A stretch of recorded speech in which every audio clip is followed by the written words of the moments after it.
ایک روز تشریف لائے اور آپ کے چہرہ اقدس پر خوشی محسوس ہوئی تھی. فرمایا میرے پاس جبریل امین علیہ السلام اللہ پاک کا پیغام دیا کہ اے محمد مصطفیٰ صلی اللہ تعالیٰ علیہ وسلم، کیا آپ اس بات پر راضی کہ آپ کی امت میں سے کوئی آپ پر درود بھیجے تو میں اس پر 10 رحمتیں نازل، اور آپ کا امتی آپ پر سلام پڑھے تو میں اس پر 10 بار سلام پڑھوں. اچھا، یہاں ایک خوبصورت بات یہ پتہ چل رہی ہے، اس حدیث سے ہمیں ایک درود پاک پڑھنے کی ضرورت پتہ چل کہ ایک درود پر 10 رحمتیں ہیں، ایک سلام پڑھیں تو 10 سلامتیاں نازل ہو. مگر ایک اور خوبصورت بات یہ پتہ چلی کہ سرکار دو عالم صلی اللہ تعالیٰ علیہ وسلم کا ہم گناہ گاروں سے پیار کیسا ہے کہ درود کون پڑھے گا؟ ذرا جواب دیے. رحمتیں کس پر نازل ہوں؟ ہم پر نازل ہوگی. ہم اگر سلام پڑھیں گے تو سلامتی کس پر نازل ہوگی؟ ہم پر. اور خوش کون ہو رہا ہے؟ نبی پاک راضی. یہ ذرا سمجھیے گا، کسی اپنے کو تحفہ ملے، کسی اپنے کو انعام ملے تو خوشی ہوتی ہے. تو نبی پاک اپنی امت سے کتنا اٹیچڈ ہیں اور کتنا محبت فرماتے ہیں کہ خوشی مل رہی ہے کہ میری امت مجھ پر درود پڑے گی تو ان پر رحمتیں نازل ہو جائیں. تو یہ پتہ چلنا چاہیے کہ سرکار دو عالم علیہ الصلوۃ والسلام ہماری نیکیوں سے، ہماری اچھی باتوں سے بھی راضی ہوتے ہیں کہ میری امت اچھے اعمال کر رہی ہے اور وہ جنت میں جائیں گے. تو ہمیں نبی پاک علیہ الصلوۃ والسلام کی رضا کے لیے درود پاک بھی پڑھنا ہے، خوب نیکیاں بھی کرنی ہیں، اور اپنے آپ کو انشاءاللہ گناہوں سے محفوظ بھی رکھنا ہے. آئیے مل کر محبت کے ساتھ درود پاک پڑھ لیں. صلو علی الحبیب صلی اللہ تعالی علی محمد صلی اللہ علیہ وسلم. آج قرآن پاک کی کون سی آیت اور اس پر ہماری کوشش یہ ہو کچھ قرآن کی باتیں کی جائیں، کچھ قرآن میسج. تو آج قرآن مجید فرقان حمید کی آیت ہے. اللہ کریم قرآن میں ارشاد فرماتا ہے، پارہ نمبر 1 ہے، سورہ بقرہ ہے، اور آیت نمبر ہے بسم اللہ الرحمن افتؤمنون ببعض الكتاب وتكفرون ببعض فما جزاء من يفعل ذلك منكم الا خزي الحياة الدنيا ويوم القيامة يردون الى اشد العذاب وما الله بغافل عما تعمل. آسان ترجمہ قرآن کا، تو کیا تم اللہ کے بعض احکامات کو مانتے ہو اور بعض سے انکار کرتے ہو؟ تو جو تم میں ایسا کرے اس کا بدلہ دنیاوی ذلت و رسوائی کا اور کیا ہے، اور قیامت کے دن انہیں شدید ترین عذاب کی طرف لوٹایا جائے گا، اور اللہ تمہارے اعمال سے بے خبر نہیں. اے میرے پیارے اسلامی، اس آیت میں جو ہمیں میسج دیا جا رہا ہے نا، وہ بڑا کمال کا میسج ہے. بیسیکلی شان نزول تو یہودیوں کے لیے تھا کہ ان سے اللہ کریم نے 3 باتوں کا تورات میں وعدہ لیا تھا.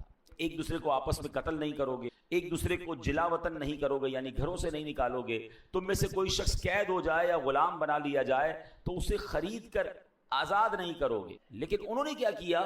3 وعدوں میں سے 1-2 باتیں ماننا شروع کر دی اور ایک اپنی مرضی سے قتل و غارت گری کرنے لگے. تو اب قرآن مجید فرقان حمید میں ان سے کیا کہا گیا؟ افتؤمنون ببعض الکتاب، تو کیا تم اللہ کے بعض احکام کو مانتے ہو؟ اور پھر کیا فرمایا؟ وَتَكْفُرُونَ بِبَعْضٍ، اور بعض سے انکار کرتے ہو، یعنی اپنی مرضی سے ایک حکم کو پک کر لیتے ہو، ایک کو چوز کر لیتے ہو، باقی چھوڑ دیتے ہو.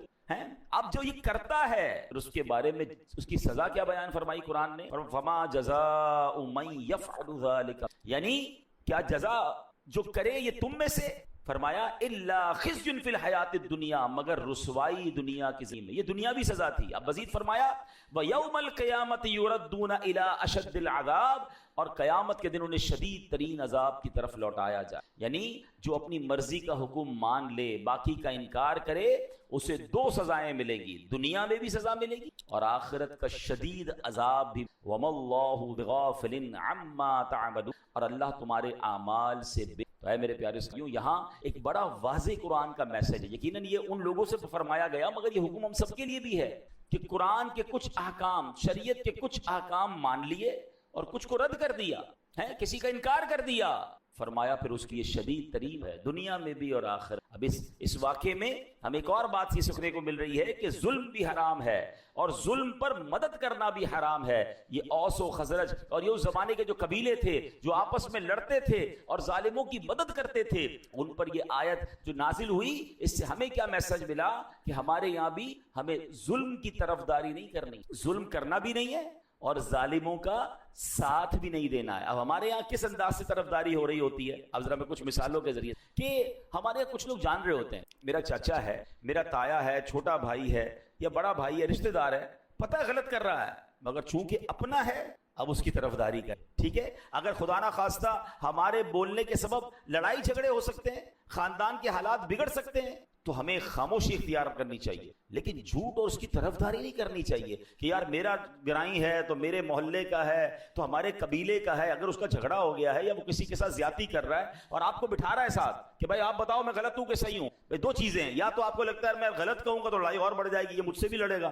تو آپ خاموش ہو جائیں. یہ نہ کہے کہ ہاں تم صحیح ہو, بھائی یہ میرا رشتہ دار بالکل ٹھیک کہہ رہا ہے, آپ کو فیصلہ انصاف کا کرنا ہے, آپ کو طرفداری ظالم کی نہیں کرنی ہے, کیونکہ یہی وہ غلطی ہے کہ کچھ قرآن کے احکام کو مان رہے ہیں اور کچھ جناب چھوڑ رہے ہیں. آگے سنیے, اب پارٹنر ہوتے ہیں دو مل کر کام کر رہے ہیں, ہمیں پتا ہے یار یہ پارٹنر ہے میرا, مگر یہ سامنے والے گاہک سے بات ٹھیک نہیں, یہ جھوٹ بول رہا ہے, یہ جھوٹ بول کے سودا بیچ رہا ہے, اور اس نے ابھی سود پہ پیسے لیے ہیں, یہ فلاں غلط کام کیا ہے. ہم کہتے ہیں یار اب اس کی غلط اس کو کہیں گے تو کمپنی بیٹھ جائے گی, بیچتا تو مال بڑا اچھا ہے, جھوٹ بول کے بیچ تو آتا ہے, سودا سب سے اچھا بیچتا ہے جناب, کاروبار اس کو سمجھ بڑی ہے, کچھ بھی کر کے آئٹم بیچ کے آ جاتا ہے. اگر میں اس کا پارٹنر ہوں اور میں خاموش ہوں اور میں بلکہ طرفداری کر رہا ہوں, تو پھر آپ سوچیں کہ ہم کیا کریں. ہاں, ہمیں ایسے یا تو پارٹنر رکھنے نہیں چاہیے جو حرام کما رہے ہیں, کیونکہ قیامت کے دن ہم اگر اس کے پارٹنر ہیں تو اس کے حرام کاموں کا جواب بھی دینا پڑ جائے گا نا. بہت سارے شیئر کمپنی کے کاروبار کو جو علماء منع کرتے ہیں, اس کی ایک بڑی وجہ علماء یہ بیان کرتے ہیں کہ آپ جناب اس کمپنی میں ایک طرح سے پارٹنر بن جاتے ہیں. آپ کو کیا پتا اس کمپنی میں کیا کیا حرام ہو رہا ہے, اس کی بڑی تفصیل ہے. میں نہیں کہہ رہا سارا کام غلط یہ سارا کام صحیح, آپ کسی صحیح عالم دین مفتی کے ساتھ بیٹھے تو صحیح. پارٹنر بننا آسان نہیں ہے کسی کا. اب اگر آپ کسی بھی چیز کے پارٹنر ہیں تو اس کے اچھے کے بھی پارٹنر ہیں, اس کے برے کے بھی پارٹنر بن گیا, تو یہ سوچنا ہوگا کہ کہیں میں غلط کام کی طرف تو نہیں جا رہا. اسی طرح لوگ معاذ اللہ آج کل کیا ہوتا ہے, کچہریوں میں جھوٹی گواہیاں دے, اللہ اکبر, حالانکہ معلوم ہے کہ جھوٹی گواہی دے رہا ہوں, ظلم ہو رہا ہے, مگر کہیں ایسا نہ ہو کہ کسی مظلوم کے ساتھ برا ہو جائے اور کسی ظالم کا فائدہ ہو جائے, تو پھر دنیا اور آخرت کے شدید عذاب کے لیے. ایک بات یاد رکھیے کہ آپ کی لکھت سے, آپ کے کالم سے, آپ کی صحافت کی آواز سے, یا اگر آپ وکیل ہیں تو آپ کیس لیتے وقت بھی یہ دیکھیں, وکیلوں کو پتا ہوتا ہے کہ میں جس کا کیس لے رہا ہوں یہ ظالم ہے یا مظلوم ہے, مگر اگر پیسے اچھے ملتے ہیں, اگر نام ہو رہا ہے, اگر شہرت ہو رہی ہے, تو کہتے ہیں یار ہمیں تو اپنے کیس سے مطلب ہے نا. تو کیا آپ قتل کرنے والے کو جو ہے وہ بے قصور ثابت کریں گے؟ آپ یہاں تو تھوڑے پیسے کما لیں گے, ہو سکتا ہے قانون کو ڈاج دے کے کیس بھی جیت لیں. اللہ کی بارگاہ میں کبھی بھی ظالم کا ساتھ نہیں لینا ہے, کبھی جھوٹی گواہی نہیں دینی ہے. دو باتیں ہیں, شریعت کہتی ہے اگر آپ ظلم کے خلاف آواز نہیں اٹھا سکتے تو کم از کم ساتھ تو نہ دینا, آپ خاموش ہو کے سائڈ پہ ہو جائیں. لیکن یہ ہونا ضروری ہے, اور جو ماشاءاللہ کہتے ہیں نا حسینی قافلے کے سپاہی ہوتے ہیں وہ تو ظلم کے خلاف کھڑے ہو جاتے ہیں, اور پھر کھڑے ہوتے ہیں, نقصان ہوتا ہے تو نقصان سے ڈرتے نہیں. بہرحال میرے پیارے اسلامی بھائیوں, ہم نے یہ بات سمجھنی ہے. اب آج کل ہمارے معاشرے میں ایک اور بڑا فتنہ آیا ہے, اور وہ کیا ہے؟ آدھی جہالت ہے. کیونکہ قرآن نے بڑا پیارا حکم دیا ہے, افتؤمنون ببعض الکتاب وتکفرون ببعض, تو کیا تم اللہ کے بعض احکام کو مانتے ہو اور بعض سے انکار کرتے ہو؟ تو اب ہوا کیا ہے, ایک بات یاد رکھیں, آدھا جاہل جو ہوتا ہے وہ خطرناک, کیونکہ کچھ لوگ قرآن کی ایک دو آیتیں یاد کر کے, ایک دو حدیثیں یاد کر کے اب احکام شریعہ بیان کرنا شروع کر دیتے ہیں کہ یہ ناجائز ہے, یہ جائز ہے. ارے بھائی قرآن میں تو لکھا ہے, ایسا تو کر ہی نہیں سکتے. اب ہمارے بھولے بالے مسلمان, ہم نے بھی پورا قرآن نہیں پڑھا, ہم نے بھی علم دین حاصل نہیں کیا, اب کوئی سوشل میڈیا پر آ کر ایک قرآن کی آیت بتا کر سب کو گمراہ کر رہا ہے کہ جناب قرآن میں تو یہ حکم ہے. حالانکہ اگر قرآن کا حکم بیان کرنا ہے تو پورے قرآن کا مطالعہ کر کے بیان کرنا ہے. قرآن کی کچھ آیتوں میں ناسخوں کے احکام ہیں, کچھ آیتیں پہلے نازل ہوئیں, کچھ بعد میں نازل ہوئیں, پہلا حکم ختم ہو گیا. اور جناب بعض اوقات حدیثوں میں بھی اس طرح ہوتا ہے, یہ علماء کا کام ہے کہ وہ تمام حدیثوں کا مطالعہ کر کے یا قرآن کریم کا پورا مطالعہ کر کے پھر ہمیں حکم بتاتے ہیں کہ اب حکم ہمارے لیے کیا ہے, ہم نے شریعت پر عمل کیسے کرنا ہے. عیسیٰ علیہ السلام کہیں تیز تیز قدم کے ساتھ جا رہے تھے, ایک شخص ملا, کہتا علی جان اتنے تیز تیز کہاں جا رہے ہیں؟ تو کہا میں نے ایک بے وقوف کو دیکھ لیا ہے, اس سے دور بھاگ. عرض کیا علی جان آپ تو بڑے شاندار شخصیت والے ہیں, بڑی شان والے ہیں, آپ تو مردے زندہ کر لیا کرتے ہیں. آپ نے بڑا خوبصورت جملہ فرمایا, مردے زندہ کرنا آسان ہے, بے وقوف کو سمجھانا. یہ بے وقوف کی جو دوستی ہوتی ہے نا, اور بے وقوف سے اگر کوئی دین سیکھ رہا ہے تو پھر اس کا بیڑا غرق ہی ہونا. تو پہلے یہ چیک کیجئے کہ ہم علم دین کس سے سیکھتے ہیں, ہم جس سے سیکھ رہے ہیں اس نے بھی سیکھا ہے کہ نہیں سیکھا. اور جمعہ 8 دن ہوئے اور جناب بیٹھ کے ہمیں سکھانا شروع کر دیا. یہ باقاعدہ ایک پوری نالج ہے, یہ پوری ایک سائنس ہے, اور قرآن فہمی ہر کسی کا کام نہیں ہے. اب آپ ذرا غور کیجئے, یہ بے وقوف کہاں تک پہنچتا ہے جب ایک قرآن کی آیت سے معاملے کو سمجھے. مولا علی شیر خدا کرم اللہ تعالی وجہ الکریم کی شان کا عالم کیا ہے. میرے آقا فرماتے میں علم کا شہر ہوں, علی اس کا در. مولا علی وہ ہیں، نبی پاک کی حدیث میں آتا ہے کہ علی کے چہرے کو دیکھنا عبادت ہے۔ سبحان اللہ، شیر خدا کے علم دین کا اور قرآن فہمی کا عالم یہ ہے کہ آپ فرماتے اگر میں سورہ فاتحہ کی تفسیر لکھنا شروع کروں تو اتنی کتابیں لکھ دوں کہ 70 اونٹ ان کتابوں کے بوجھ سے دب جائیں، اتنی ایک سورہ فاتحہ کی تفسیر۔ اب آپ سوچیں کہ مولا علی کے قرآن فہمی کا عالم کیا ہوگا، مگر آپ کے دور میں ایک فرقہ نکلا جس کا نام تھا خارجی، اس نے پتہ مولا علی پر کفر کا فتویٰ لگا دیا۔ آپ غور کریں کہ جس کی شان اتنی نرالی ہے ان بدبختوں نے شیر خدا پر کفر کا فتویٰ لگایا۔ اب وہ فتویٰ کیا تھا، معاملہ کیا ہوا؟ معاملہ یہ ہوا تھا کہ مولا علی شیر خدا اور حضرت امیر معاویہ رضی اللہ تعالیٰ عنہ پر کسی دینی مسئلے پر اختلاف ہو۔ مولا علی ماشاءاللہ بڑی معاملہ فہم شخصیت ہے، آپ نے حکمت عملی مقرر فرمائی اور ایک حکم یعنی ایک ایسا بندہ مقرر کیا جو دونوں گروہ کی بات سنے اور درمیان میں صلح کروا دے، فیصلہ ڈیسائیڈ کر دے۔ ایسا ہی ہوا اور انہوں نے فیصلہ سنایا اور صلح ہو گئی۔ اب ایک فرقہ تھا جو جنگ چاہتا تھا، آج بھی کچھ لوگ ایسے ہیں جو چاہتے لڑائی ہونی چاہیے، جھگڑا ہونا چاہیے، معاملہ بگڑنا چاہیے، یہ امن و امان سے مسلمان کیوں رہ رہے ہیں؟ یہ فرقے والا ادھر حملہ کرے تو یہ والا ادھر حملہ کرے۔ اچھا جناب فرقہ واریت کی لڑائی نہیں ہو رہی تو چلو کوئی خاندانی لڑائی شروع کرو، صوبائی لڑائی شروع کرو۔ ان کی جنگ میں ان کو فائدہ ہے، پرابلم کریٹ ہوتی ہے تو جناب ان کو مزہ آ رہا ہوتا ہے، تو ایسے لوگوں سے بھی بچنا ہے۔ تو مولا علی نے بڑی حکمت عملی کا مظاہرہ کیا اور صلح ہو گئی۔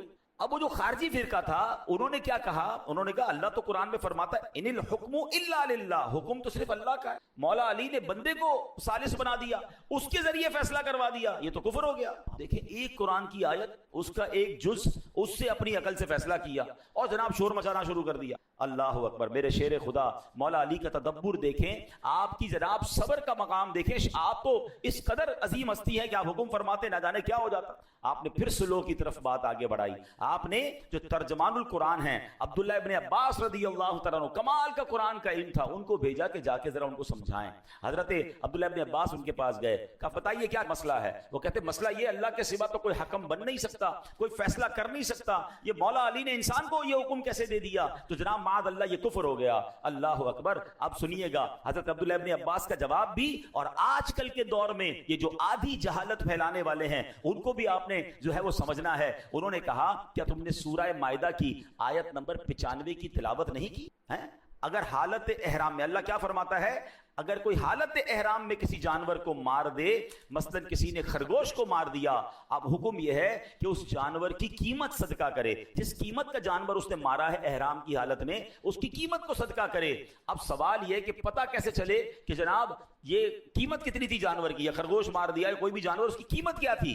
اللہ قرآن میں حکم فرماتا ہے یحکم بہ ذوا عدل منکم، تم میں سے 2 معتبر آدمی اس میں فیصلہ کر لیں۔